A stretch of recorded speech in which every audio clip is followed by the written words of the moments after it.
எல்லாம் நல்லா இருக்கீங்களா? சரி.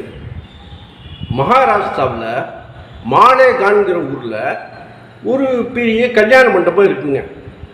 அந்த கல்யாண மண்டபத்தில் ஒருத்தர் வாட்ச்மேனாக இருக்கார். அவருடைய மகங்க 11 வயசு பையன், படிக்கிற பையன்.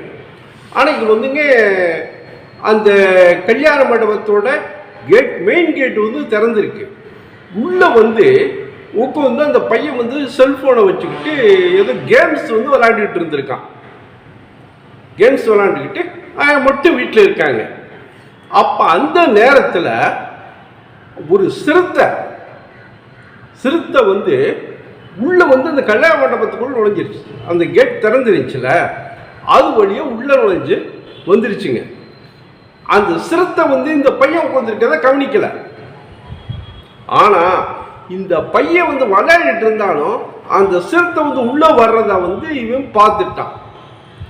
அந்த மாதிரி நேரத்திலாம் யார் பெரியவராக இருந்தா கூட கத்தி ஆர்ப்பாட்டம் பண்ணிடுவாங்க அல்லவா? அச்சோ ஐயோ அம்மான்னுட்டு பெரிய ஆர்ப்பாட்டம்லாம் பண்ணிடுவாங்க. ஆனால் இந்த பையன் ஒன்றுமே செய்யலைங்க.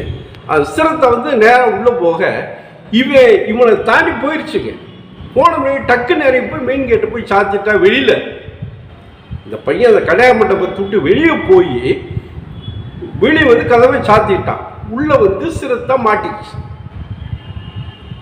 இவன் கத்தி இருந்தான்னு வச்சுக்கோங்க, இவனு வாரி இருக்கும். ஏன்னா அந்த காட்டு மிருகங்கள்லேயே ரொம்ப மோசமானது இந்த சிறுத்தை தாங்க. ரொம்ப ஆக்ரோஷமானது. கத்தி இருந்தா இவனை விட்டுருக்காது. இவன் நல்ல வேலை புத்திசாலித்தனமா அதை பார்த்துட்டு எந்த பதட்டமும் அடையலை. பதட்டம் அடையாமல் டக்குன்னு வெளியே அது உள்ளே வச்சு கதவை சாத்திட்டாங்க. சாத்தி போட்டு போய் அவங்க அப்பாட்ட போய் சொல்ல, அவங்க அப்பா உடனே வனத்துறைக்கு ஃபோன் பண்ணிட்டார். வனத்துறைக்கு ஃபோன் பண்ணுவோம். வனத்துறைக்காரங்க என்ன பண்ணிவிட்டாங்க, இந்த வர்றங்க அப்படின்னு சொல்லி போட்டு அவங்க போலீஸாருக்கு தகவல் கொடுத்து போட்டு டக்குன்னு கல்யாண மண்டபத்துக்கு போலீஸார் அதை லாபகமாக பிடிச்சி கொண்டு போய் காட்டுக்குள்ளே விட்டாங்க. இவன் மட்டும் கொஞ்சம் அசந்திருந்தான்னு வச்சுக்கோங்க, இவனை அடிச்சிருக்கோம். அதே மாதிரி உள்ள நுழையும் போது இவனை பார்த்துருந்தாலும் விட்டுருக்காது.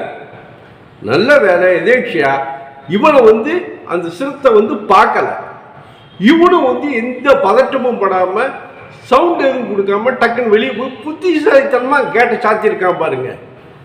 அதனால அந்த பையனை பாராட்டாதவங்களே இல்லை, எல்லாரும் அந்த பையனை பாராட்டுறாங்க. பரவாயில்ல, சின்ன பையனாக இருந்தாலும் ரொம்ப புத்திசாலித்தனமாக பதட்டம் இல்லாமல் செஞ்சிருக்கான்னு சொல்லி அந்த பையனை எல்லாரும் பாராட்டுறாங்க. உண்மைதாங்க, ரொம்ப திறமையான பையன். சின்ன பையனாக இருந்தாலும் ரொம்ப திறமையாக செயல்பட்டுருக்கான்.